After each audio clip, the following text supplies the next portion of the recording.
Alright, so this is what we got going on, guys, for Guardian games. So this is what Bungie wanted to happen, right?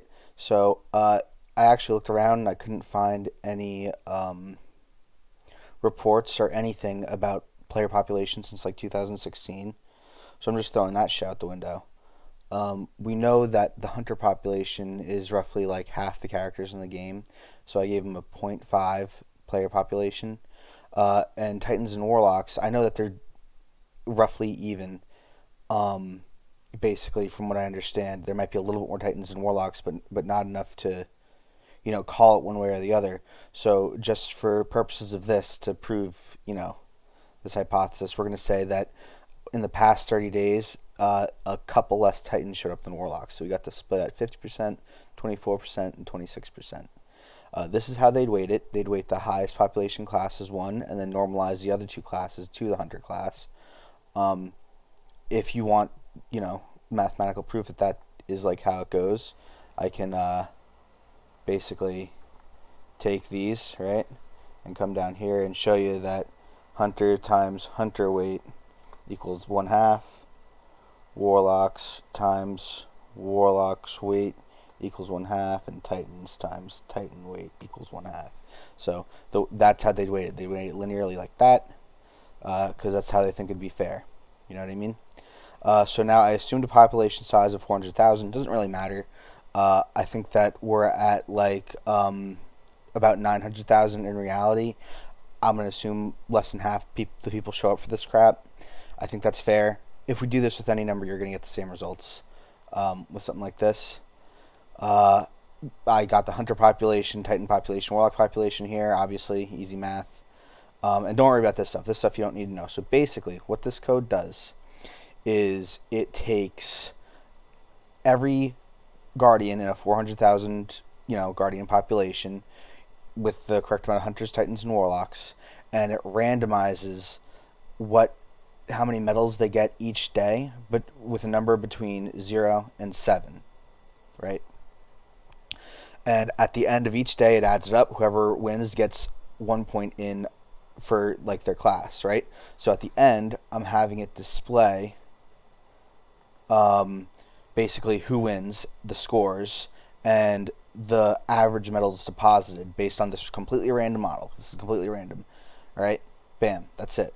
So we're going to evaluate it, and we're going to see this is what Bungie wanted to have happen. Warlocks won this time. As you can see, the average medals down here, this is in the order of Hunters, Titans, and Warlocks, are roughly the same, because that's what they would be. And Warlocks won. If we do it again, Titans won. If we do it again, Warlocks won again. We do it again, Warlocks won again. I'm trying to get a Hunter to win. But basically, my point is, each class has... Oh, Titans and Warlocks tied. Each class in this model have the same chance of winning. Alright? Now, this isn't taking into account any personality crap or whatever. I don't like to attribute that to things like this. This doesn't take any of that into account.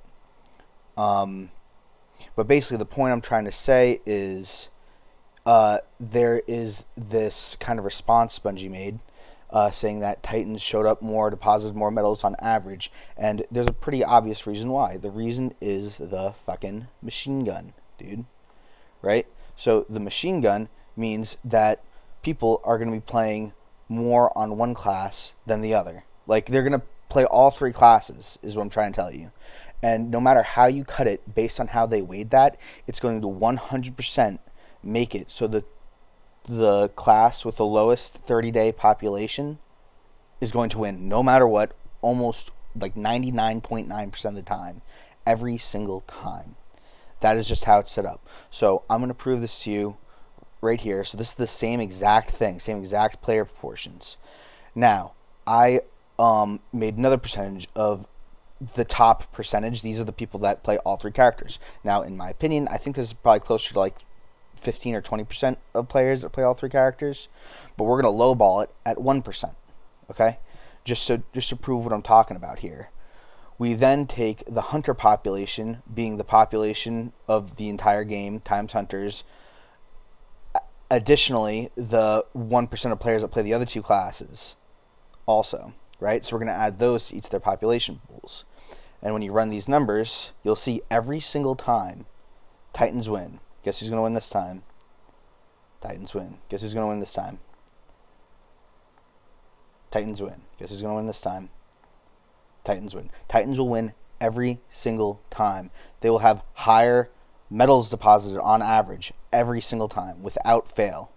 Like, period. That's it. Like, no matter how you cut it or how you look at it, no matter how you, like, see it done. This is metals across the entire game, by the way. This isn't metals, like, per day. This is across the entire 21 days. No matter how you cut it, the class with the lowest population is going to win. Why is this? Like I said, each class is normalized to the highest class. Okay? So if all of a sudden Bungie adds something to the game that guarantees to change that proportion after they already made all these calculations, no matter what, if all classes increase by the same number of people, proportionally the lowest class will increase by more.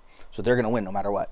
So, while Titans did deposit more metals by on average, it can easily be attributed to this, because like I said, no matter how many times you run this, I'll give you $100 if I send you this code and you run it and you get it to say Titans don't win.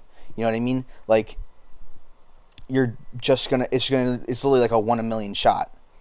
Like, there's just no chance. I'll even do it again. Look, current selection, and notice they win by a lot. And the big thing here, like I said, the leftmost side is the hunters. Hunters literally are incapable of winning a day. So I don't know how the first day happened. Maybe they didn't kick this thing on or something. Or maybe hunters really did show up a lot. I don't really know. I'm not a doctor. You know what I mean? But bottom line is, no matter what would have happened in this Guardian games, hunters would have had 0. And the winner between Titans and Warlocks would be whoever signed in less that past month. Even if it's just by 1%, like in this case, or I guess 2%. And that's perfectly feasible that either one could have had less sign-ins, because they're pretty even in terms of player population. So, yeah, these games are decided before it starts. Now, I know a couple arguments would be like, oh, yeah, people get the machine gun in the first, 6 days. Yeah, some people do. Some people don't play the first week and they come in the next week. And some people don't play that week and they only come in the last week. You know what I mean? So, yeah, I get that. But, no matter what, there are going to be more people playing Titan than there normally would be, because at a greater proportion than more people playing Hunter than normally would be. Because in this event, because of the way they set it up with the heir apparent. So, yeah. It is rigged.